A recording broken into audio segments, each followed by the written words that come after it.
What's up guys, this is Mark Lambden here, and I'm going to tell you how to use the Ray-Ban Metas and how to properly use the school phone. So, you're going to start, you're going to open up, here's the glasses. So, you could put them on. You could also connect to Bluetooth. It should automatically connect to them. Then, there's these buttons on top. Okay, if you click 2 times, take a photo, and if you hold it down, it makes a video.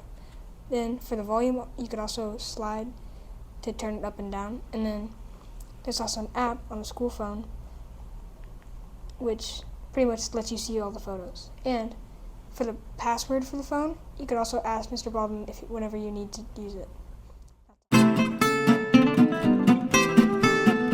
Guys, it's Mark again, and I'm going to show you how to properly use the mics. So, always remember that if the blue light is not on, it's probably dead, and if it's blinking, it's dying. So, I think this one's dead, but you're going to take this, and you're going to put it where the charger goes, and then you just go to your camera app, that light's on, and then you can just start talking into it.